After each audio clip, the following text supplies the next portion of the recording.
Quand ça commence le recording aussitôt, est-ce que vous coupez tout ce qui est inutile avant de mettre en ligne? Oui, oui, je coupe ça. Ok, c'est bon.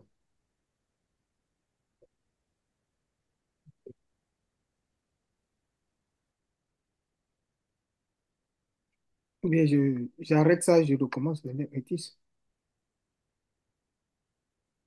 Comme Rétis coupe, c'est bon. Je peux pas lui Pour ne pas oublier.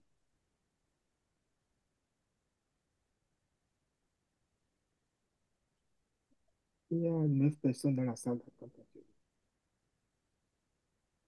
Mm. Tu vois, même Nathalie Philippe. Nathalie Philippe, elle est conseillère municipale. Non, c'est pas la même personne. C'est pas la même Elle est personne. aussi- Mais admets tout le monde, Marco. Moi, je ne vois pas la salle, hein. Je ne Ah, sais pas pourquoi. c'est toi que j'attendais. Non, moi, je ne vois pas la salle. Tu Aïe. m'as pris au direct. Admets tout le monde, admets tout le monde. Et on lance alors.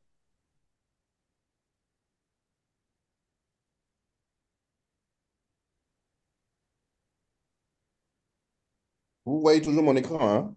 Oui, on voit très bien ton écran. Oui.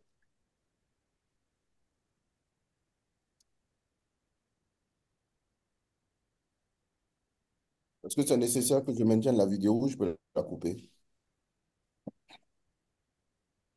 Quand tu seras en train. Peut-être la garder au début Mhm, pour que les gens puissent vous voir. Bonjour. Et mhm. après, le temps de la présentation, ça peut être que l'écran de présentation, il n'y a pas de problème. Ok, parfait. Vous me dites quand je peux commencer, hein? Oui, on va attendre 2, 3 minutes d'accueillir un peu plus de monde et puis on commence. Ok, pas de problème. Oui.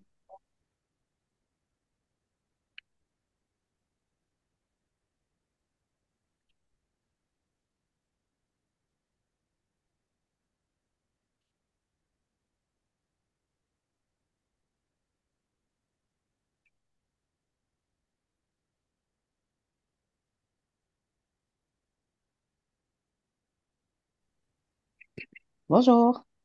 Bonjour à tous ceux qui sont déjà là. Nous vous invitons à fermer vos micros, s'il vous plaît, parce que c'est enregistré et donc on évite les bruits d'arrière-fond. Pour les questions, vous voudrez bien les poser dans le chat et on les relaiera à la fin à Maître Maury qui pourra y répondre. Nous attendons quelques minutes que d'autres personnes se connectent avant de commencer. Merci beaucoup.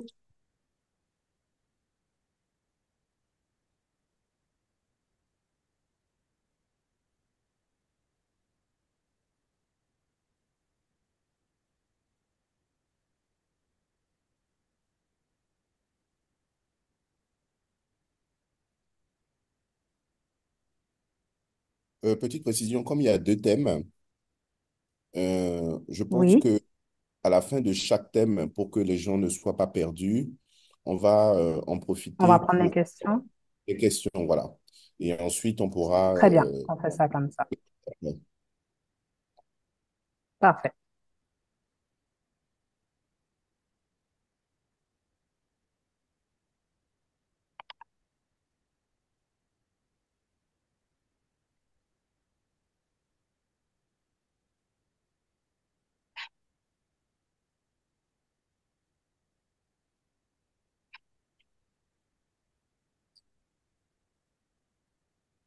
Bonjour à tous, bienvenue à ce webinaire organisé par la Chambre de commerce Bénin-Canada. Je suis Lauriane Haïdi, directrice communication et événementielle. Et comme toujours, c'est un plaisir pour moi de vous accueillir à une de nos activités. Alors, comme vous le savez, le webinaire d'aujourd'hui va porter sur 2 sujets. On va parler dans un premier temps de la reconnaissance de nationalité béninoise aux Afro-descendants. Et ensuite, on viendra sur le sujet de la copropriété au Bénin. Donc, cette présentation, ces 2 lois nous seront un peu expliquées en détail par Maître Maury Monou. Ce que nous vous proposons comme déroulé, c'est dans un premier temps un mot d'ouverture par le président de la Chambre de commerce Bénin-Canada, Marc Ouessou. Ensuite, on va parler de chacun des sujets et à la fin de chaque sujet, on prendra vos questions. Vous pouvez les mettre au fur et à mesure dans le chat On les relaiera ensuite à Maître Monou pour qu'il y réponde. Et ensuite, on passera au deuxième sujet, même scénario, prendre les questions, répondre. À la fin, on vous dira rapidement les prochaines activités de la Chambre de commerce. Et voilà, en 1 heure et demie, on devrait pouvoir tenir l'ensemble des sujets. Merci encore d'être là. N'oubliez pas, pour ceux qui n'interviennent pas, de couper vos micros, s'il vous plaît, pour éviter tous les bruits qui pourraient être légèrement désagréable pour les uns ou nuire à la qualité de la vidéo qui sera transmise ensuite. Merci beaucoup. Marc Wessou, je te cède la parole pour un très court mot de bienvenue à nos invités, s'il te plaît. Merci. Merci Lauriane, merci Lauriane. Bonjour tout le monde, j'espère que vous allez très bien. Alors, c'est avec un immense plaisir que je vous souhaite la bienvenue à ce webinaire exceptionnel. Aujourd'hui, nous sommes réunis pour aborder des sujets d'une grande importance, non seulement pour la communauté béninoise, mais aussi pour l'ensemble de la diaspora africaine. En effet, la question de la naturalisation des afro-descendants et les enjeux liés à la copropriété au Bénin sont au cœur des préoccupations actuelles, tant au niveau juridique que social et économique. Cette thématique a un impact direct sur les droits civils et les opportunités d'investissement immobilier pour les Béninois qui vivent au pays ou à l'étranger. Aujourd'hui, samedi 12 octobre 2024, nous avons l'honneur d'accueillir un éminent expert en droit, en l'occurrence Maître Maurice Monou, dont l'expertise dans le domaine du droit béninois n'est plus à démontrer. Maître Monou nous éclairera sur les implications de la récente législation et comment celle-ci influence notre communauté et les générations futures. Je tiens sincèrement à remercier chacun de vous pour votre présence et pour avoir dégagé du temps aujourd'hui pour assister à notre événement. Mais sans plus tarder, je vais laisser la parole à Maître Mounou pour qu'il fasse sa présentation. Merci à vous et bonne formation. Merci, Président. Bonsoir à tous. Je ne sais pas si tout le monde m'entend, je m'en assure d'abord. Oui, je Je suis bien pense que reçu. c'est bon, oui. Alors, très bien. Alors, encore bonsoir à tous. Merci, Président, pour ce mot d'introduction. Je me présente. Alors, je suis Maître Maury Monou, avocat au barreau du Bénin, ancien avocat de Paris. Je suis rentré au Bénin maintenant il y a un peu moins d'une quinzaine d'années. Et j'exerce mon activité dans, on va dire, un peu tous les secteurs du droit, puisque aujourd'hui, en Afrique et au Bénin en particulier, il est difficile de se spécialiser compte tenu du peu de demandes que nous pouvons avoir en matière de litige. Alors, la présentation d'aujourd'hui, ça va être, nous allons d'abord parler dans un premier temps de la loi sur la reconnaissance de la nationalité béninoise aux afro-descendants. Et ensuite, dans un deuxième temps, nous parlerons donc du dispositif ou en tout cas des dispositions légales qui régissent aujourd'hui la copropriété au Bénin, le droit de la copropriété au Bénin. Alors, nous allons donc commencer par euh, la loi sur la reconnaissance de la nationalité béninoise aux afrodescendants. Alors, tout ça pour dire que, comme il y a deux thèmes, à l'issue de la présentation de chacun de ces deux thèmes, nous allons procéder aux questions-réponses avant d'enchaîner sur le thème qui suit. Alors, je commence. Alors, l'intérêt de présentation de cette loi est d'une importance capitale. Pourquoi je dis cela? C'est parce que à l'issue de son déplacement il y a quelques mois de cela au Brésil, le chef de l'État a entendu vraiment faire en sorte qu'il y ait je dirais, une reconnexion, ou en tout cas un rapprochement qui soit fait avec la communauté afrodescendantes. Et cela s'inscrit dans le programme du gouvernement qui, en réalité, est celui qui vise à promouvoir le tourisme, promouvoir la culture du Bénin. Et en cela, les afrodescendants sont donc, je dirais, une cible, est certainement une des cibles les plus indiquées. Donc, la première partie de ce webinaire va donc s'attacher à vous présenter les aspects juridiques et administratifs donc, de cette nouvelle loi qui date en fait du 2 septembre 2024. J'ai essayé de faire les choses pour que cela ne soit pas trop rébarbatif parce que la présentation des textes légaux en général, ce n'est jamais quelque chose de très aisé pour les profanes. Alors, comme je le disais, cette loi vient s'inscrire dans un contexte au-delà donc, du contexte actuel, mais surtout dans un contexte historique.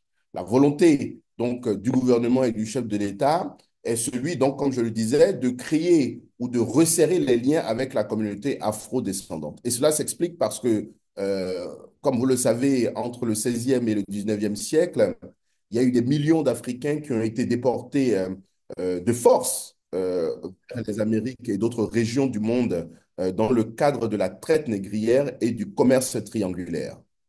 Le Bénin, comme vous le savez, certainement, en tant qu'ancien royaume du Dahomey, était au centre, était, disons, un des centres majeurs de ce commerce triangulaire tragique. Alors, cela a conduit à une dispersion de la diaspora africaine à travers le monde entier, l'Amérique du Nord, l'Amérique latine, dans les Caraïbes et en Europe. Cette disparition je dis oui, cette disparition a conduit à briser les liens familiaux et culturels que pouvaient avoir ces personnes-là avec leur terre d'origine. Alors, aujourd'hui, la volonté est celle de nous réconcilier avec ce mauvais passage de l'histoire et de faire en sorte que l'on puisse gommer les blessures du passé. Alors, le Bénin s'inscrivant dans cette ligne droite, cherche à rétablir donc ces liens en offrant aux afro-descendants la possibilité de renouer avec leurs racines. Et l'importance de restaurer cette identité culturelle et de promouvoir la contribution de la diaspora aujourd'hui au Bénin, dans le développement du Bénin, et comme je vous le disais en entame, est d'autant plus intéressante qu'il y a vraiment au niveau du gouvernement la volonté d'élargir le seuil de la mobilisation des talents et des investissements au Bénin. Et donc, il y a véritablement là une opportunité pour ceux qui sont des afro-descendants de pouvoir donc aujourd'hui non seulement bénéficier de la nationalité béninoise, mais ensuite de pouvoir s'y installer et investir. Alors, quelles sont les dispositions générales de la loi? Qu'est-ce que nous dit cette loi, en fait, de la loi 2024-31 la loi 2024-31 du 2 septembre 2024.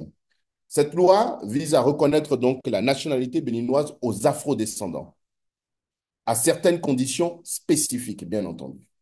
Alors, vous me direz tout de suite, la première question qui vous viendra à l'esprit, c'est qu'est-ce qu'on appelle un afro-descendant? Donc, en réalité, la loi a défini directement ce qu'elle entend comme afro-descendant. Qui est un afro-descendant? Et ce que dit la loi, c'est tout simple. C'est toute personne qui, dans sa généalogie, a un ascendant africain, subsahárien, déporté hors du continent africain dans le cadre de la traite négrière et du commerce triangulaire.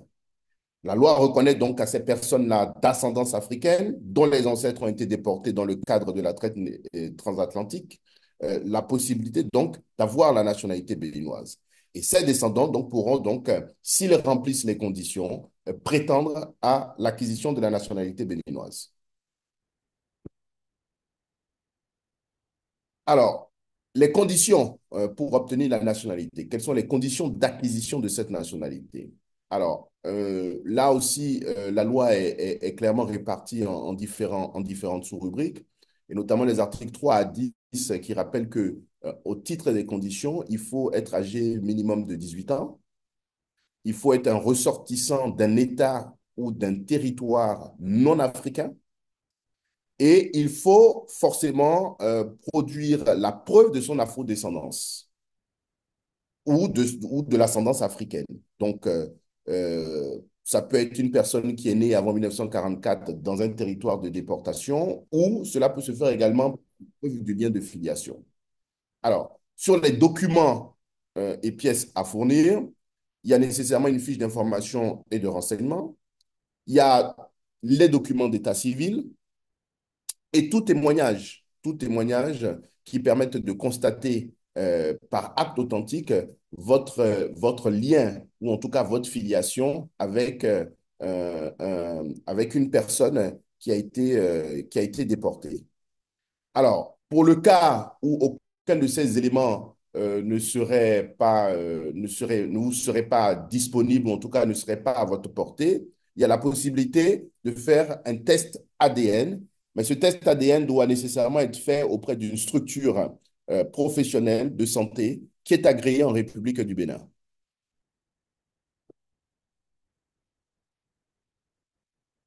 Alors, la question qui suit, c'est de savoir qu'est-ce que vous apporte cette nationalité? Qu'est-ce que cette nationalité apporte donc aux Afro-descendants? Vous avez d'abord accès, dans un premier temps, à ce qu'on appelle une attestation définitive ou provisoire de nationalité béninoise. Mais ça, on y reviendra un peu plus précisément après, parce qu'il y a une petite nuance à ce niveau-là. Cette, cette nationalité vous donne, comme tous les Béninois, le droit d'entrée et de sortie du territoire, un droit de séjour et de résidence, et la délivrance d'un passeport béninois en cas d'attestation définitive.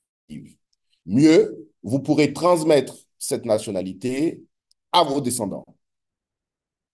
Alors, de la même façon que cette loi peut être attribuée, elle peut également vous être arrachée, je dirais, ou en tout cas, vous pouvez vous en retrouver privé si, de façon globale, vous ne respectez pas le cadre légal qui est régi, ou en tout cas qui est au Bénin. Et au titre de ces éléments, dans ce cadre légal, si la nationalité est obtenue par fraude ou mensonge, s'il n'y a pas de possibilité de faire la démonstration d'une possession d'État ou d'une assimilation à la communauté béninoise, la nationalité peut vous être arrachée, peut vous être reprise. Euh, En cas de crime ou d'atteinte à la sûreté de l'État béninois, ou en cas de terrorisme, ou si vous avez, par exemple, encore commis des actes qui sont incompatibles avec la nationalité béninoise. Donc, dans tous ces cas-là, vous vous retrouverez privé donc, de cette nationalité qui vous est attribuée. Alors, cela n'est pas forcément particulier aux afro-descendants, parce que de la même façon, au niveau donc, des gens qui sont là aujourd'hui béninois, il y a des conditions qui peuvent conduire à vouloir retirer cette nationalité-là. Alors, je poursuis mon propos. Quelle est la procédure d'obtention? Alors, la procédure d'obtention est, ma foi, assez simple, puisque c'est la procédure, en fait, de naturalisation. Et cette procédure de naturalisation est une procédure qui existe au Bénin maintenant depuis donc, la nuit des temps. Et donc, il commence toujours par le dépôt donc, d'une demande manuscrite à l'adresse du ministre de la Justice, du ministre en charge de la Justice. Alors, euh, la personne qui fait cette demande, en principe, doit pouvoir se retrouver physiquement sur le territoire national avec toutes les pièces. Alors, lorsque vous déposez votre demande et que vous y avez adjoint toutes les pièces, qu'est-ce qui se passe? Alors, la nationalité vous est octroyée donc par naturalisation et cette naturalisation est faite de façon administrative par un décret qui est pris en Conseil des ministres sur, bien sûr, proposition du ministre de la Justice. Alors, je disais tout à l'heure qu'il y avait une petite nuance, en fait, au niveau de l'attestation provisoire et de l'attestation définitive, en ce sens que lorsque vous êtes un demandeur qui réside à l'étranger et que dans un premier temps, vous n'avez pas la possibilité donc de vous rendre au Bénin pour donc faire le dépôt de votre demande, on vous délivre, si votre dossier, bien entendu, est complet, on vous délivre une reconnaissance provisoire de nationalité. Et cette reconnaissance provisoire de nationalité, elle a une durée de vie de 3 ans. Et donc, la condition qu'on vous impose, c'est qu'au cours de ces 3 ans, vous devez pouvoir justifier d'un séjour sur le territoire national dans ce délai pour éviter qu'à l'expiration à l'expiration, ou en tout cas à l'arrivée de l'échéance de ces 3 ans, votre attestation ne devienne caduque. Si par contre vous remplissez cette condition-là, enfin de démonstration de justification donc d'un séjour sur le territoire national, à ce moment-là, votre attestation deviendra donc une attestation définitive. Alors, cependant, l'attestation de nationalité ne vous est pas délivrée au moment de l'introduction de votre dossier. Absolument pas. L'attestation de nationalité ne vous est délivrée qu'une fois que la décision portant naturalisation ou acquisition de la nationalité béninoise a été prise par décret en Conseil des ministres et que cette décision a été portée ou en tout cas a été signifiée à toutes les autorités compétentes. Parce que vous le savez aujourd'hui, avec la dématérialisation que nous avons, à laquelle nous assistons aujourd'hui au Bénin, vous avez la possibilité aujourd'hui d'avoir, bon, alors, attestation de nationalité, ce qu'on appelle comme dans notre langue, dans notre jargon ici, plutôt le certificat de nationalité. Vous pouvez l'obtenir directement en ligne. Alors, sur les frais et les délais. Alors, la loi n'a pas clairement précisé, je dirais, ni de délai, ni le montant des frais. Alors, il y aura probablement, à mon avis, hein, peut-être un décret d'application qui viendra préciser ces différentes notions, parce que la volonté donc, du chef de l'État est bien celle d'aller très vite. Et d'ailleurs, c'est pour ça que la loi a pu être adoptée aussi rapidement et promulguée aussi rapidement. Toutefois, en faisant quelques recherches, j'ai essayé de regarder un peu ce qui se fait aujourd'hui dans la pratique en cas de naturalisation, de demande de naturalisation, d'acquisition donc de la nationalité béninoise, hormis les cas de filiation ou de naissance immédiate, où le délai est de 15 jours, en général, pardon, excusez-moi, de naissance et de mariage, qui sont le délai donc d'obtention de la nationalité est donc de 10 à 15 jours. Pour tous les autres cas, la moyenne varie entre 6 et 12 mois. Bien sûr, cela n'échappe pas non plus à nos vicissitudes administratives dont vous avez certainement connaissance. C'est pour ça que je disais que je pense que la volonté du gouvernement étant d'aller très vite et de rendre cette loi opérationnelle assez rapidement, il y aura certainement un décret d'application qui viendra certainement abréger les délais ou en tout cas encadrer un peu plus précisément donc, la délivrance ou l'acquisition de cette nationalité. Alors, sur les frais, pareil, il n'y a pas, comme je le disais, donc, de décret d'application. Donc, je me suis rapporté à ce qui se fait en ce moment en cas de demande de naturalisation qui est adressée au ministre de la Justice. Et ce que j'ai retrouvé comme frais, c'est la somme de francs CFA 48 200, soit 45 000 francs CFA pour l'étude de dossier et 3 200 francs pour les frais de timbre.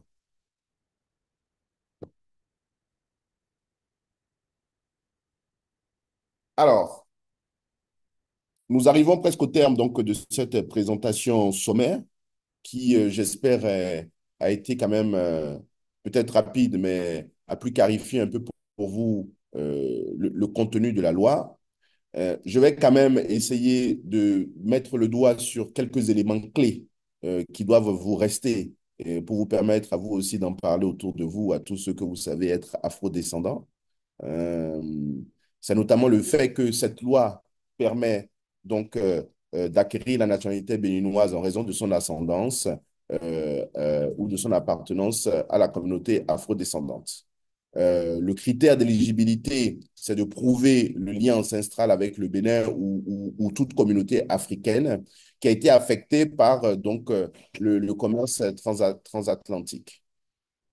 La procédure administrative vise à être simplifiée pour alléger et faciliter l'octroi de cette nationalité.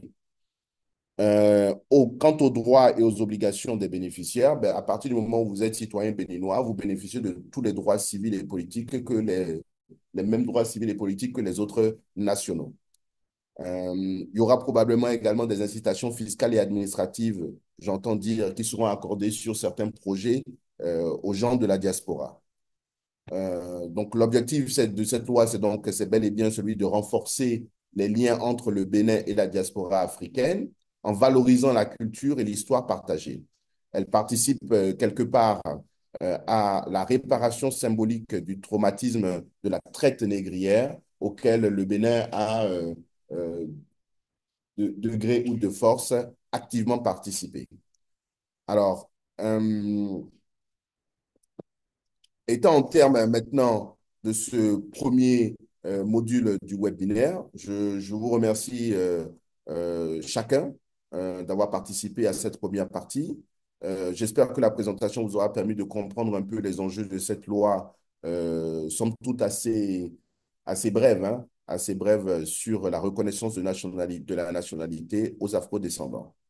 Je reste disponible pour vos questions, que ce soit aujourd'hui ou après. Vous avez les éléments donc d'identification qui vous permettraient de prendre contact avec moi directement si vous le souhaitez.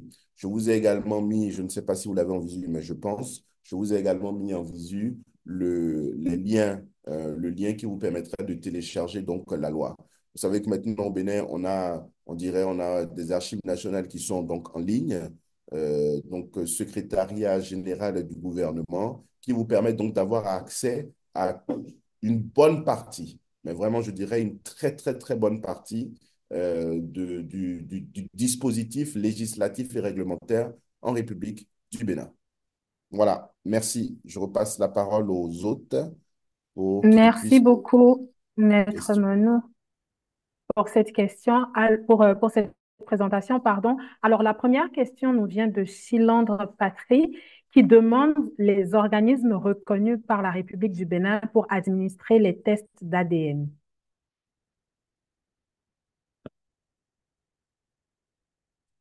Votre micro est coupé, Maître Menou. Bon, alors les organismes qui sont des organismes, pour l'instant, je disais qu'il n'y a pas de décret d'application. Donc, je pense qu'il va y avoir certainement des... La loi est toute récente, hein, donc elle a besoin encore d'être mise à l'épreuve. Je pense que pour ce cas de figure particulier, il va y avoir des organismes spécifiques qui seront désignés, qui ne sont pas forcément au Bénin, mais qui peuvent se retrouver à l'étranger. Parce qu'aujourd'hui, en cas de test ADN, où il y a quelques médecins qui sont donc agréés au niveau de la Cour d'appel de Cotonou et qui ont leur lieu de résidence au niveau de la faculté de sciences, qui peuvent faire ces tests ADN. Mais si vous résidez au Brésil, aux États-Unis, etc., vous n'allez pas devoir venir jusqu'au Bénin pour faire ces tests ADN. Donc, je pense que le décret d'application va viser à élargir donc, le champ de ces organismes agréés qui pourront donc procéder à ces tests ADN. Je ne sais pas si j'ai répondu à la question. Je crois que oui. Ensuite, nous avons la question de Madame Frédérique Sogossi qui demande si une analyse du casier judiciaire sera demandée. Parce qu'effectivement, dans la liste des critères ou des documents, on ne l'a pas vu. Mais du coup, Ah oui, elle se c'est vrai. demande si...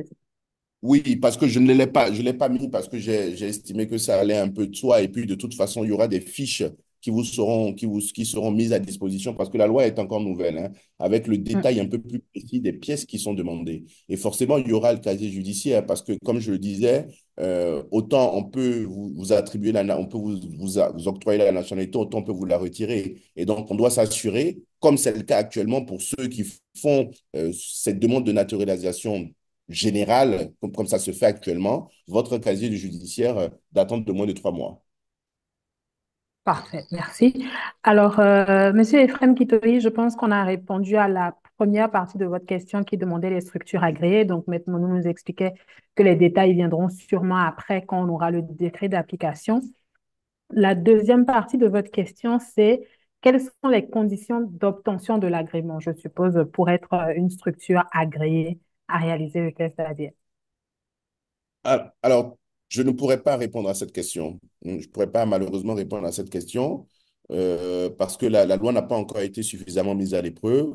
Nous n'avons pas encore le décret d'application. Et donc, ce seront certainement des questions auxquelles ils devront répondre. Ils devront répondre parce que les Mhm. conditions ne seront pas les conditions actuelles. Parce que, comme je le disais, pour quelqu'un, par exemple, qui se retrouve au Brésil et qui souhaite donc être un organisme agréé pour pouvoir procéder à ces tests ADN, ben, il faudra des conditions qui soient spécifiques à ces organismes-là qui pourraient donc se retrouver à l'étranger pour permettre à toute cette communauté afrodescendante de pouvoir pratiquer ces tests ADN sans avoir forcément à revenir au Bénin. Donc, je pense que, étant balbutiement donc, de cette loi, la réflexion est toujours en cours et d'ici quelques semaines ou quelques mois, on aura finalement des éléments un peu plus consistants et plus précis à vous offrir de ce point de vue-là.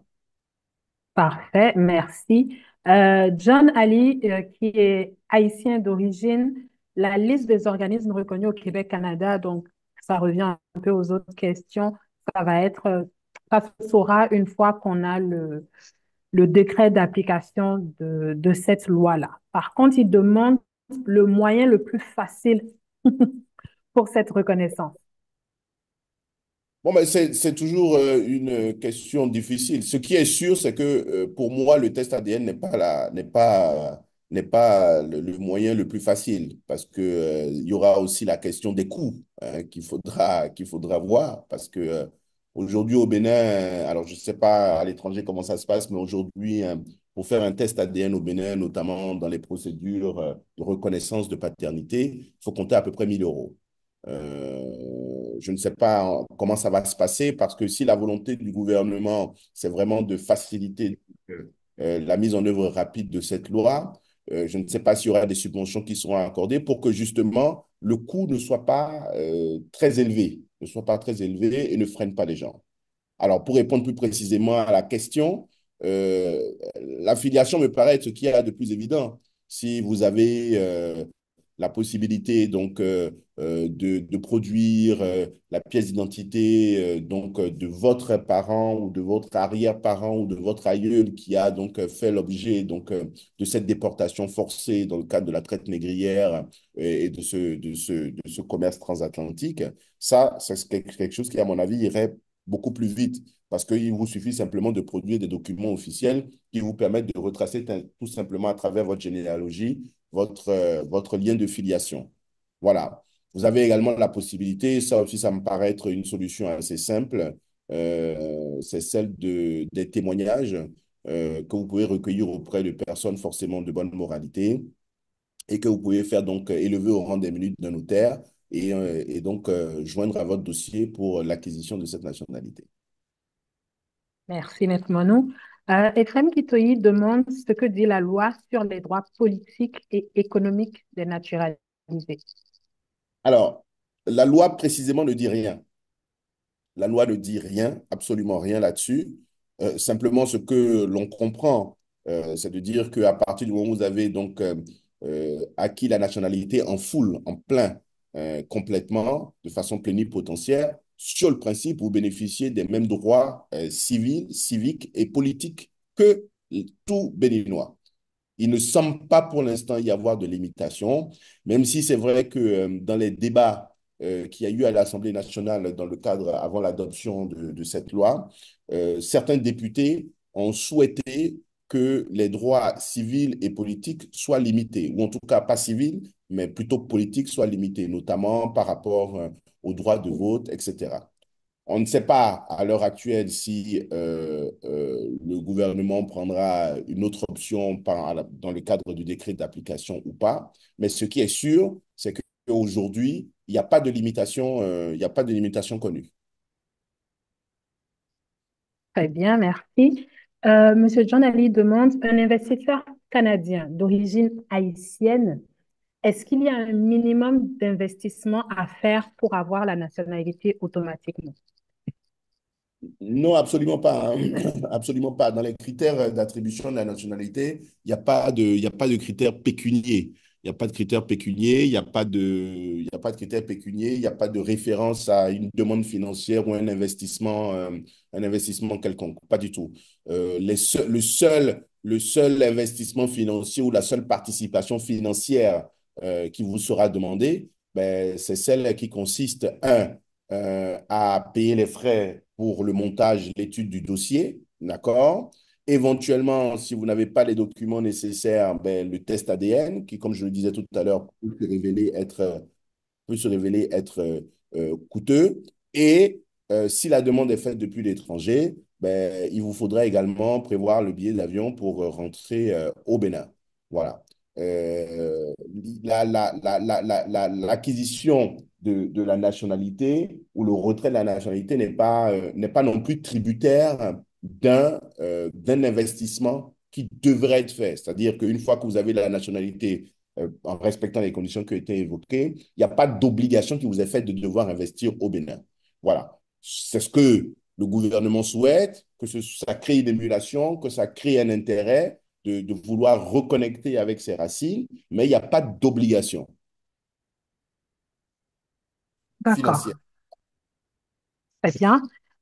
Shilon Patry demande qu'est-ce qu'on entend par preuve de déportation des parents ou grands-parents ou en tout cas des ascendants? Est-ce qu'on parle d'acte de naissance, de passeport? Comment est-ce qu'on fait pour prouver qu'on a un Oui, ascendant qui a été déporté? alors, comme je l'ai dit tout à l'heure, peut-être dans la liste des pièces, c'est tout document officiel. Tout document officiel que vous avez à votre portée qui peuvent faire état de ce que votre parent... Il n'y a pas... La loi le dit bien, hein, c'est tout type de document. La preuve est vraiment libre, hein, c'est par tout moyen. Vous pouvez le faire par tout moyen. Il y a quelques exemples qui ont été donnés par la loi, comme les témoignages, comme le test ADN, comme les documents officiels, mais c'est par tout moyen qui sont à votre portée, hein, tout simplement, justement pour pouvoir embrasser large. Donc, il n'y a pas de restriction sur le mode de preuve ou le mode probatoire pour l'acquisition de la nationalité. C'est à vous de réunir le maximum d'éléments. Ça peut être, à mon avis, hein, ça peut être des photos couplées avec des témoignages, ça peut être des actes de naissance, ça peut être des ordres de mission. Enfin, tout ce que vous pourrez donc rapporter comme preuve pour établir votre lien avec votre aïeul qui aurait été déporté sera donc sera valable, en tout cas pour déposer votre dossier. Donc après, bien entendu, hein, on entend bien, hein, comme dans tous les pays, la naturalisation, l'acquisition d'une nationalité reste l'exercice d'un droit souverain de l'État. Hein. C'est la souveraineté même de l'État. Donc ce n'est pas parce que vous déposez votre dossier avec tous les éléments qu'on doit nécessairement vous octroyer la nationalité. Il y a une étude de dossier et si les conditions attendues par l'État sont respectées, vous l'aurez. S'il y a des compléments à faire, il y a la possibilité de vous les donner. Et si vous ne remplissez pas les conditions non plus, vous ne l'aurez pas. Donc voilà.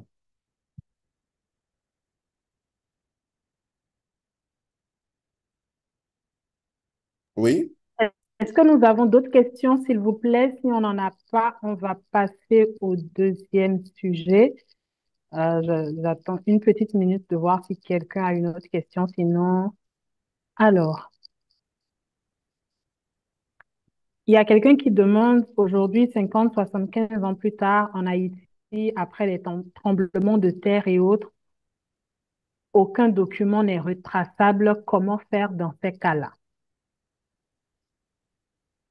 Bah, écoutez, ça va être là le nœud cornélien. Ça va être là clairement le nœud cornélien. J'ai pas la réponse parce que je ne saurais dire aujourd'hui qu'est-ce que le gouvernement a en réalité derrière sa tête et de quelle façon il sera le plus large possible dans l'admission de la preuve du lien avec donc l'aïeul qui aurait été déporté. Mais comme je le disais, même si ce ne sont pas des documents officiels, des témoignages sont possibles. Et c'est ce que dit la loi, hein, c'est clairement prévu par la loi, les témoignages, le test ADN.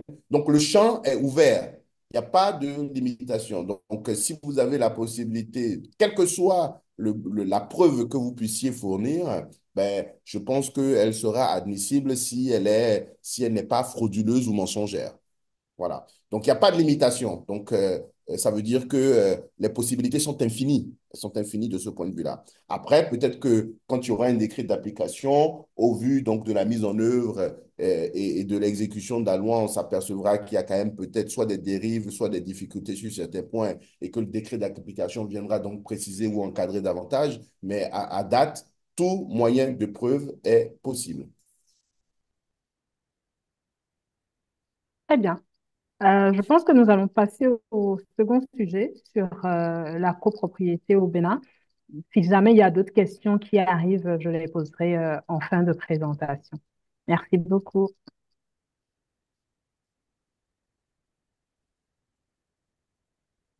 Alors, bon, rebonsoir à nouveau à tous, à ceux qui étaient déjà là et à ceux qui viennent d'arriver. Je vais peut-être activer très rapidement ma caméra si j'y arrive. Voilà, pour permettre aux uns et aux autres, à ceux qui viennent d'arriver, de me voir. Donc, rebonsoir. Merci donc d'être venu à ce webinaire aujourd'hui, 12 octobre 2024. Je me représente pour ceux qui sont arrivés en cours de parcours. Donc, je suis Maître Maury Monou, avocat au barreau du Bénin, ancien avocat au barreau de Paris. Je suis rentré au Bénin depuis à peu près une quinzaine d'années et j'exerce ma profession disons, dans tous les domaines du droit au HADA et en droit de l'arbitrage. Voilà. Alors, nous avons dans une première partie évoqué donc les spécificités et les conditions aujourd'hui qui sont prévues par la loi numéro 2024-31 du 2 septembre 2024 sur euh, la reconnaissance de la nationalité aux afro-descendants en République du Bénin. Et nous allons donc aborder maintenant le deuxième thème donc, de ce webinaire, qui n'est autre que l'organisation de la copropriété des immeubles en République du Bénin. Alors, j'aime autant vous dire tout de suite que c'est un sujet qui est un sujet rébarbatif. Rébarbatif, parce que je le disais comme à l'entame, la présentation des textes de loi n'est jamais très évidente. N'étant jamais très évidente, il est souvent difficile d'en pouvoir en restituer de façon assez ludique le contenu aux, aux, aux, aux profanes. Toujours est-il que aujourd'hui, nous avons au Bénin un cadre légal, nous avons un dispositif légal qui, je dirais, qui encadre le droit de la copropriété. Et ce dispositif légal, nous allons donc tenter aujourd'hui de le comprendre. En tout cas, je vais tenter de vous le présenter. Et ensuite, vous apprécierez, on appréciera ensemble les organes de gestion, les rôles et les responsabilités des copropriétaires. Alors, et je crois que je n'ai pas la main. Je n'arrive pas à passer à ce qui suit pour l'instant. Toutes mes excuses, je n'arrive pas à voir mon fichier. Est-ce que je peux avoir la main sur mon écran? Je crois que vous enregistrez, du coup, je crois que je n'ai pas la main. Non, si tu as la main. J'ai la main? Ah, c'est bon, c'est revenu. OK, très bien. Alors, le cadre légal de la copropriété au Bénin. Alors, aujourd'hui, je dirais pas une des rares lois, mais une des lois qui bénéficie d'un décret d'application est bien le droit de la propriété, le droit de la propriété foncière. D'accord? Pardon, pas le droit de la propriété foncière, mais le droit de la copropriété. Ce décret, c'est le décret 2014-768 qui est un décret d'application de plusieurs lois, de la combinaison de plusieurs lois. D'abord, la loi du 11 décembre 1990 qui porte donc Constitution République du Bénin, donc de la Constitution du Bénin. Ensuite, nous avons le Code foncier et domanial dans sa première version, enfin pas dans sa première version, mais dans sa version du 14 août 2013. Puis, maintenant, dans sa version modifiée et complétée depuis août 2017. Alors, ce cadre légal aujourd'hui vise à permettre d'organiser la copropriété des immeubles bâtis euh, en République du Bénin en définissant les droits et les devoirs des copropriétaires ainsi que des organes de gestion. Et donc, ayant la chance dans ce domaine-là d'avoir donc un décret d'application, on a plus la possibilité de répondre à des questions un peu plus précises sur ce volet-là, ce qui n'est pas le cas du précédent thème que nous avons évoqué, puisque nous n'avons pas encore le décret de l'application. Alors, une fois qu'on a dit ça, la question que vous allez me poser, c'est celle de savoir, alors, c'est quoi la copropriété, ou en tout cas, comment la copropriété, plus précisément, est entendue au Bénin. Alors, la copropriété concerne tous les immeubles bâtis ou groupes d'immeubles dont la propriété est répartie entre plusieurs personnes. Alors, ces personnes, elles peuvent être physiques ou morales. Donc, ça peut être des personnes privées ou des sociétés. D'accord? Alors, chaque copropriétaire détient à partir de là, donc, une partie privative, d'accord? Donc, partie privative, espace qui lui est exclusivement dédié. Donc, je prends le cas d'un appartement, d'un balcon, d'accord? C'est sa partie qui lui est dédiée, plus une quote-part des parties communes. Donc, ce sont les espaces communs, les espaces partagés par tous les copropriétaires. Escalier, jardin, garage, cour, espace barbecue, tout ce que vous connaissez en termes de copropriété ou d'espace commun. Alors, les parties privatives et les parties communes. On va s'y pencher un petit instant parce que la loi en a réservé quand même un petit, je dirais, un petit espace pour définir exactement ce que on entend par partie privative et partie commune. Et de ce point de vue, quand on parle de partie privative, ce sont les éléments qui relèvent exclusivement du copropriétaire. Le sol, les murs, plafonds, cloisons, l'installation de plomberie à usage exclusif, les portes, les fenêtres ou les balcons, dans son espace, dans son espace, dans son espace. Puis nous avons donc les parties communes, et celles-là, ce sont donc les parties qui sont partagées par tout le monde. Là aussi, le sol, la cour, les jardins, les voies d'accès, les escaliers, les ascenseurs et les installations de sécurité ou les installations collectives, piscines, salles de sport, etc.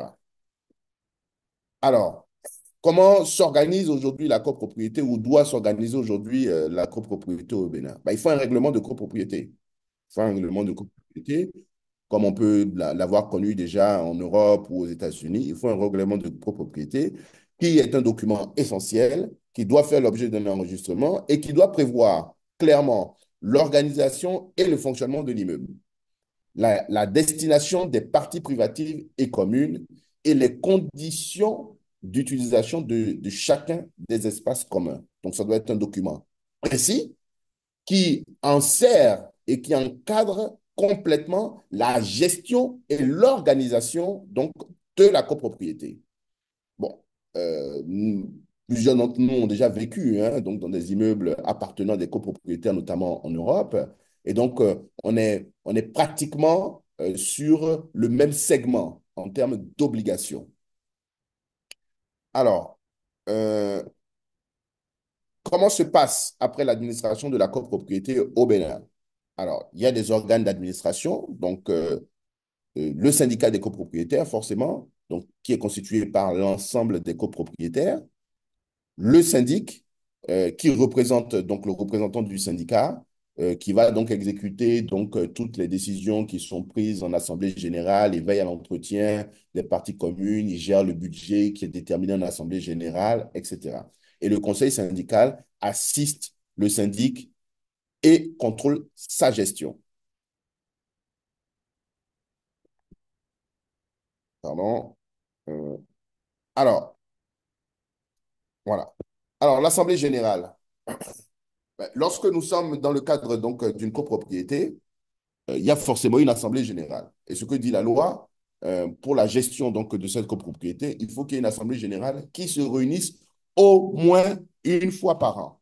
Au moins une fois par an.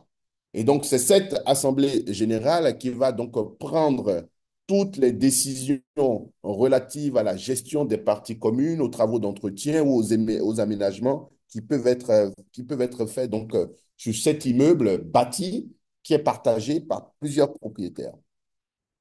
Et donc, comme toute assemblée générale, au-delà donc des assemblées générales ordinaires ou des réunions ordinaires, il peut donc y avoir des réunions qui soient convoquées extraordinairement pour traiter de sujets urgents, précis et particuliers. Alors, droits et obligations des copropriétaires.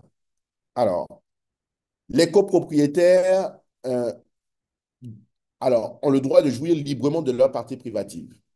D'accord? Vous êtes dans un immeuble, vous avez votre appartement, vous jouissez librement de votre appartement comme vous le souhaitez. Vous participez aux décisions forcément en votre qualité de propriétaire, c'est ce qui vous donne donc forcément droit au vote et donc à la parole. Vous participez aux décisions qui concernent la copropriété, notamment au moment des assemblées générales. Vous avez le droit d'accéder à tous les documents comptables et archives du syndic, mais vous n'avez pas que des droits, vous avez également des devoirs. Donc, participer aux charges communes, proportionnellement à votre quote-part. Et ça, Dieu seul sait que en Europe aujourd'hui, elles sont souvent les rappels donc du syndic sont souvent coûteux. Et vous devez respecter donc le règlement de propriété et la destination de l'immeuble. Donc, si vous êtes propriétaire, copropriétaire d'un immeuble qui est à destination d'habitation, vous n'allez pas, parce que vous êtes propriétaire, en changer la destination en venant y exercer une activité commerciale. Et inversement, si dès le départ, la destination que vous avez décidé d'attribuer ou d'octroyer à votre immeuble est une destination professionnelle, à usage professionnel, ça peut être pour un commerce, ça peut être pour un établissement de santé, enfin, peu importe. Vous ne pouvez pas, sous prétexte que vous êtes propriétaire, décider sur la portion qui vous correspond d'y exercer une autre activité. Alors, comment se passe la prise de décision? Ben, la prise de décision se fait à la majorité. La majorité simple pour les décisions courantes et la majorité des trois quarts pour les décisions plus importantes. Modification des règles de gestion, euh, de façon plus globale. Et l'unanimité pour les décisions qui affectent la structure de l'immeuble ou la jouissance des parties communes. Donc, lorsqu'on parle de structure de l'immeuble, c'est pour le cas où vous décidez, par exemple, de changer la destination de l'immeuble. Donc, c'est une décision importante qui va requérir forcément ou qui requiert nécessairement l'unanimité, un vote à l'unanimité, un choix à l'unanimité de tous les copropriétaires.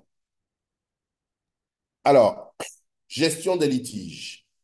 Alors, en matière de copropriété, comme c'est bien connu, il y a souvent des litiges. Alors, comment se gèrent les litiges? Les litiges entre les copropriétaires ou avec le syndic sont portés devant le tribunal de première instance, hein, du lieu où se trouve euh, le bien immeuble objet de la copropriété. C'est-à-dire que si votre immeuble se trouve à Parakou, ben, donc vous saisirez le tribunal de première instance de Parakou. S'il se trouve à Abomey, vous saisirez le tribunal de première instance d'Abomey. S'il se trouve à Ouida, vous saisirez le premier tribunal de première instance de Ouida, de Cotonou, de Porto-Novo, de Savalo. Alors, le président du tribunal peut être saisi donc pour statuer en cas de désaccord sur la répartition des charges ou le non-respect du règlement de la propriété. Donc, toutes les questions peuvent être soumises, en tout cas toutes les questions sur lesquelles, ou entre les copropriétaires, on ne s'entend pas, ou les divergences ou les différends que nous pouvons avoir avec le syndic, peuvent être soumises donc au tribunal et on peut avoir recours, je dirais un peu comme on peut avoir l'interposition, bénéficier de l'interposition donc du président du tribunal en particulier pour statuer sur certaines questions, notamment la répartition des charges ou le non-respect du règlement de copropriété. Voilà, j'ai essayé, sans rentrer dans trop de détails, de vous présenter donc là aussi assez succinctement pour vous en permettre la compréhension, le dispositif aujourd'hui, dispositif légal qui existe aujourd'hui au Bénin pour encadrer et régir donc l'organisation de la copropriété. J'espère que ma présentation a été assez claire et vous a permis en tout cas d'en comprendre, en tout cas d'en retirer des éléments suffisamment pertinents. Et je suis donc disponible pour répondre à vos questions, que ce soit maintenant ou après, aux adresses que j'ai indiquées. Merci beaucoup, Maître Monou, pour cette présentation plutôt claire. Pour les participants, vous pouvez toujours nous laisser les questions dans le chat. Pour le moment, je n'en vois aucune.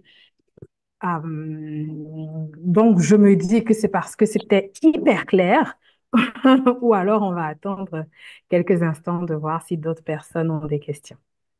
Oui, on peut attendre un peu, mais de toute façon, je pense que c'est un point sur lequel il ne devrait pas y avoir énormément de questions parce Mhm. que en réalité, les questions ne viendront que de gens qui sont déjà dans le cas ou en tout cas qui se retrouvent dans le cas de la copropriété.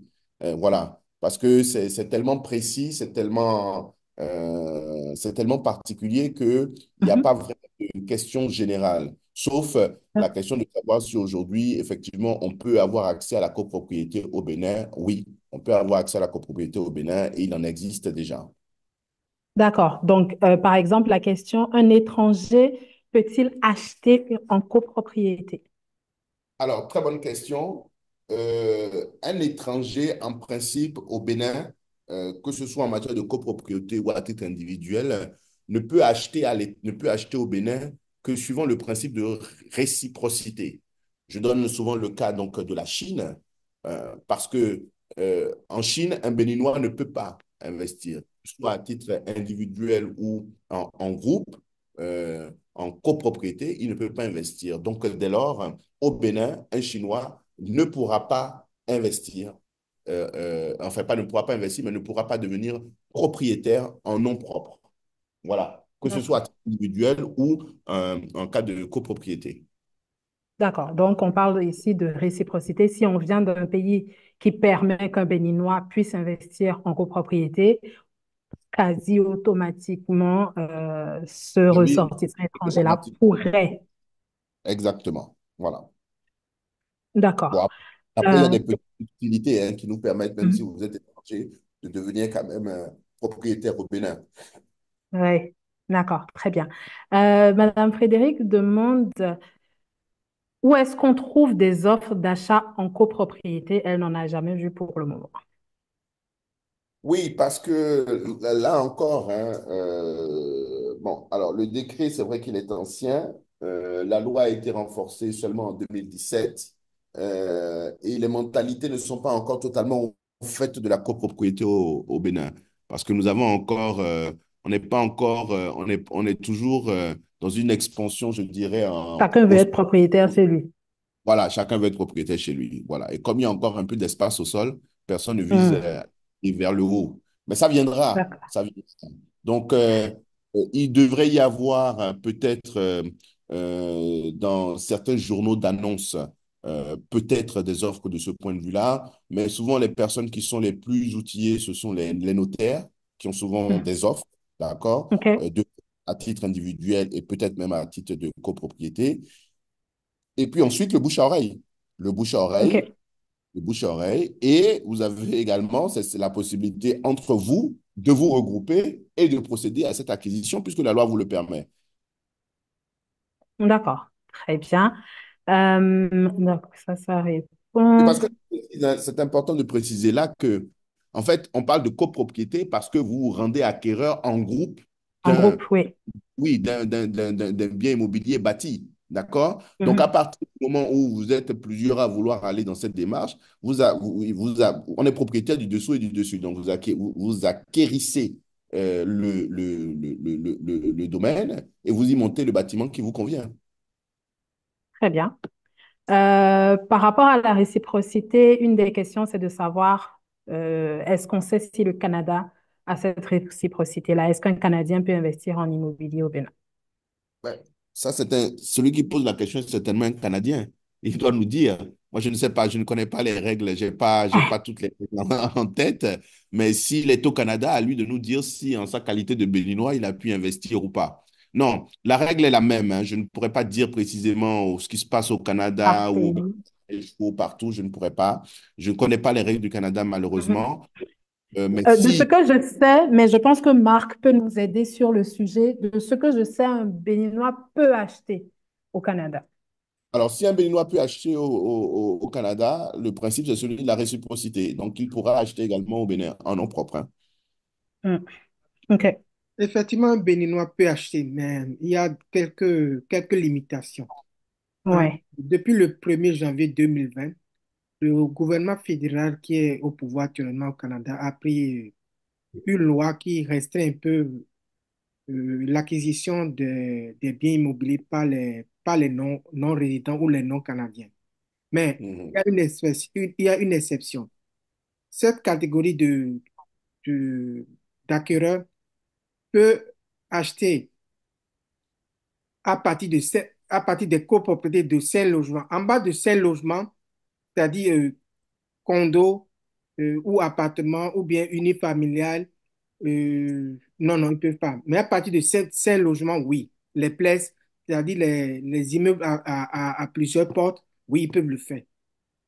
Mhm. En fait, la loi a été prise pour baliser un peu la demande de logement, Mhm. la pénurie de logement qui sévit présentement au Canada. D'accord. Mais D'accord. mais il se peut que ça change parce que la demande est quand même très forte. Quand vous prenez des endroits comme Vancouver ou Toronto, il y a beaucoup d'intérêts étrangers qui achètent beaucoup d'immeubles. Si bien que les Autochtones ou les Canadiens même qui ont besoin de logement se trouvent dans la situation, dans les possibilités d'acquérir. C'est pour ça que le gouvernement a pris cette loi-là depuis le 1er janvier 2023. Il se peut que ça change. Mais puisque la demande est quand même forte, il peut que ça change. D'accord. D'accord. Et donc, pour compléter un peu la réponse à Frédéric, donc oui, les cabinets de notaires se regroupaient entre personnes qui se connaissent. Oui. Je sais Ah qu'en oui. ce moment, il y a aussi là, l'État a construit des logements qui seront mis en vente. Donc, peut-être que si les conditions sont remplies, il devrait y avoir cette possibilité-là. Et même si je n'ai pas demandé sa permission, je sais que le président Marc Ouessou, qui travaille avec Remax au Canada, représente Remax au Bénin. Donc, je pense que par son intermédiaire aussi, il y aurait cette possibilité-là d'obtenir de l'information détaillée ou en tout cas d'avoir des personnes à disposition pour faire la recherche éventuellement pour trouver des copropriétés à acquérir. Donc, voilà un peu pour faire le tour des sources pour pouvoir accéder à la copropriété au Bénin. Mhm. Une autre question est de savoir au niveau du financement. Est-ce que les banques au Bénin financent à 20, 30, 50, 90%? Comment est-ce que ça fonctionne, on va dire, en termes de prêts immobiliers? Si on a la Bon. réponse à cette question. Oui, bon, écoutez, on n'a pas encore la notion vraiment au Bénin du prêt immobilier au niveau bancaire. Euh, c'est une véritable problématique que nous avons au Bénin et moi, c'est des problématiques, en tout cas, c'est une problématique à laquelle moi, en tant qu'avocat, j'ai été confronté pour pouvoir accéder à la propriété ici. Parce qu'en réalité, les banques ne vous, quel que soit le type de projet, en fait, il y a pas de distinction. Les banques peuvent vous accompagner, mais elles vous accompagnent à des taux qui sont prohibitifs. Parce que quand on est aujourd'hui, on sollicite un prêt au niveau de la banque, c'est des taux d'environ 10 à 12%. Et quand je dis 10%, c'est que vous devez justifier plus ou moins d'un historique assez, assez sérieux, assez fort. Et on vous demande des garanties qui parfois dépassent le montant du prêt auquel vous voulez prétendre. Vous m'entendez? Oui, oui, oui. Que vous voulez prétendre.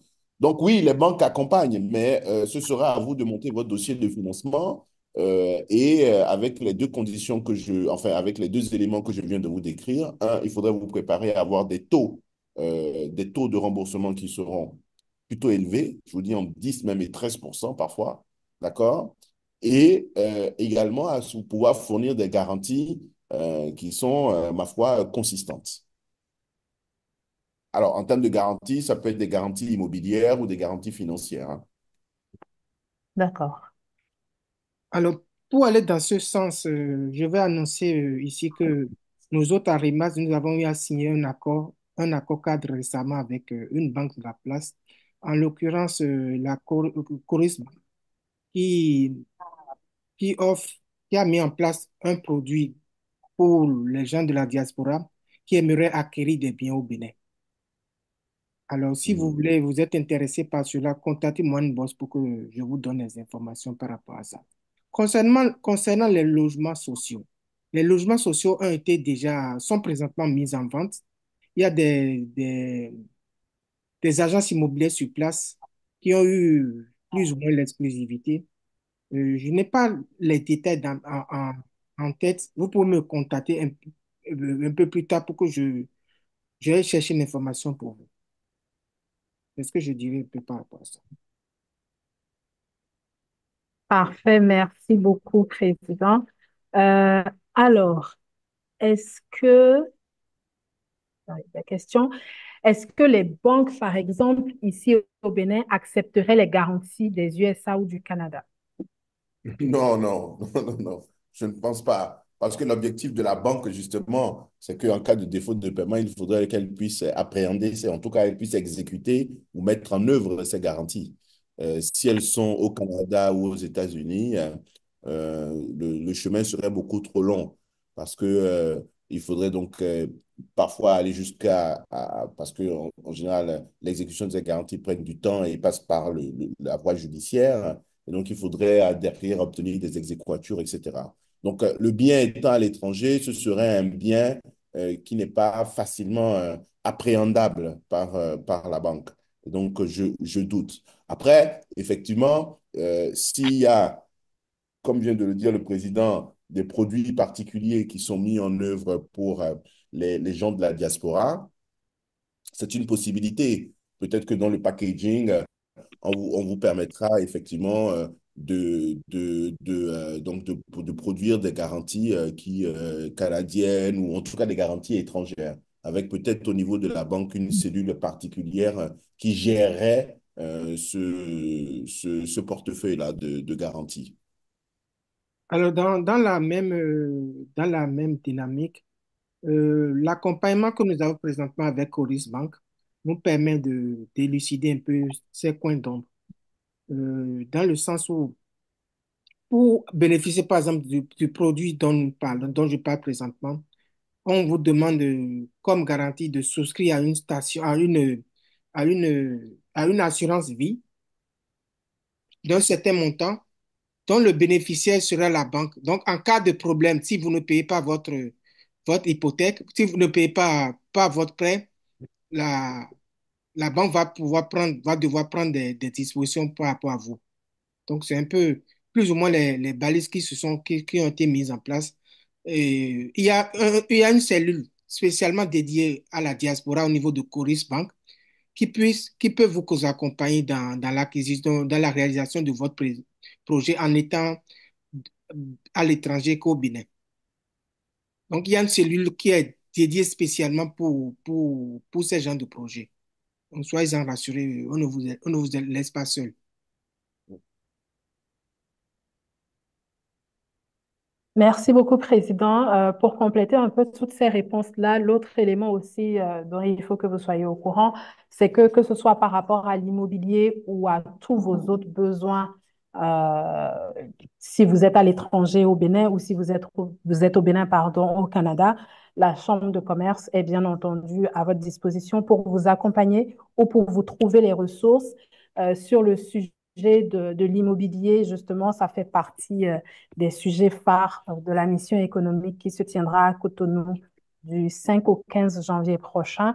Donc, n'hésitez pas à consulter notre site web ou à nous contacter pour avoir plus d'informations, pour qu'on puisse répondre à vos questions ou qu'on vous mette en relation avec les bonnes personnes. Oui, vous aurez, Monsieur John Ali, vous aurez, on va envoyer un email à tous les participants, vu que vous êtes enregistré via Eventbrite. Vous allez recevoir un email avec toutes les ressources, avec tous les contacts, donc que ce soit nos contacts à la Chambre de commerce, que ce soit les contacts de Maître Monou qui nous a fait la présentation d'aujourd'hui. Vous aurez de l'information complémentaire par email dans les prochains jours, probablement en début de semaine. Et comme je disais, revenez vers nous, revenez vers Maître Maury. On est toujours à disposition pour répondre à vos questions, pour vous trouver les bonnes ressources. Est-ce qu'il y aurait d'autres questions, s'il vous plaît?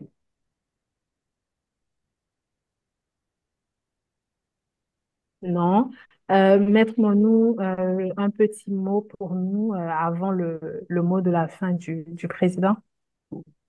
Écoutez, je vous remercie de m'avoir invité à participer à ce webinaire qui, ma foi, que j'ai trouvé très intéressant et m'a également conduit moi-même à me replonger à la fois dans les dispositions légales et réglementaires relatives à la copropriété et puis surtout à cette nouvelle loi qui est aujourd'hui, je dirais, la petite dernière, la loi portant attribution de nationalité aux afro-descendants. Donc, ça a été un atelier très intéressant pour moi. J'espère que je serai invité à nouveau pour débattre d'autres sujets. En tout cas, je souhaite un bon vent à l'initiative de la Chambre de commerce et d'industrie Bénin-Canada. J'espère que les voies qui vous seront ouvertes ne se fermeront jamais. Voilà. Donc, sachez que vous pouvez compter sur moi et sur ma contribution à chaque instant.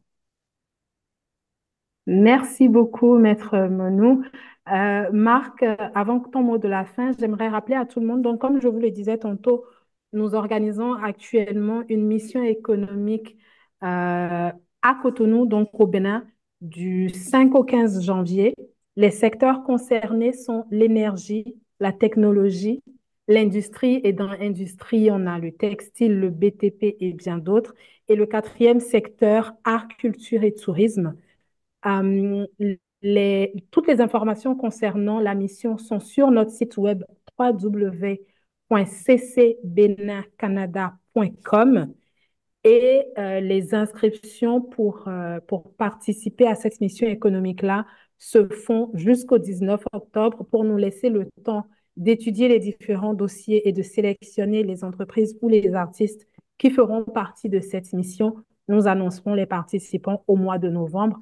Si vous avez des questions, encore une fois, vous pouvez nous écrire. Toutes les adresses e-mail sont disponibles sur notre site web, et nous nous ferons un plaisir de vous répondre le plus rapidement possible. Marc Wessou, un petit mot de la fin, s'il te plaît. Merci, Lauriane. Merci. Merci, chers participants. Alors, nous arrivons à la fin de ce webinaire riche en connaissances et par ricochet en apprentissage. Je tiens simplement à remercier Maître Monou pour sa disponibilité. Depuis que nous avons commencé ce projet, Maître Monou a toujours été à nos côtés. Je tiens sincèrement à lui dire merci. Et la clarté de son expertise nous a permis d'aborder en profondeur les questions complexes mais essentielles sur la naturalisation des afro-descendants et la copropriété au Bénin. Grâce à ces éclaircissements, nous pouvons dire aujourd'hui que nous comprenons mieux les enjeux, les opportunités, voire les défis qui sont liés à ces deux sujets et qui touchent de près l'identité, l'inclusion et à la gestion des biens immobiliers dans notre pays. Je suis convaincu que chacun d'entre nous repart d'ici avec des connaissances nouvelles et des pistes de réflexion utiles, que ce soit pour les démarches de citoyenneté ou des projets immobiliers. Je tiens sincèrement à remercier chacun de vous de vous avoir mis du temps, de vous avoir mis du temps pour suivre ce webinaire. Nous avons d'autres activités à venir, comme l'a dit Laurent tantôt. Restez connectés, toutes les informations sont disponibles sur notre site Internet. Et sur ce, je vous dis bonne fin de semaine. Pour ceux qui sont au Canada, le lundi prochain, c'est la fête de l'Action de grâce. Je vous souhaite d'avance une bonne fête d'Action de grâce. Et à très bientôt. Merci beaucoup à tous. Le prochain webinaire est le 23 novembre prochain. Vous recevrez par email, ou si vous nous suivez sur les différents réseaux sociaux, vous connaîtrez la thématique du prochain webinaire. Merci beaucoup à tous. Bonne fin de journée à ceux qui sont au Bénin ou dans ce genre de fuseau horaire. Bonne suite de journée à nos amis canadiens, et à très bientôt. Merci beaucoup, Lauriane. Merci beaucoup. À Merci, bientôt. Maurice. Merci, à bientôt. Merci à tous.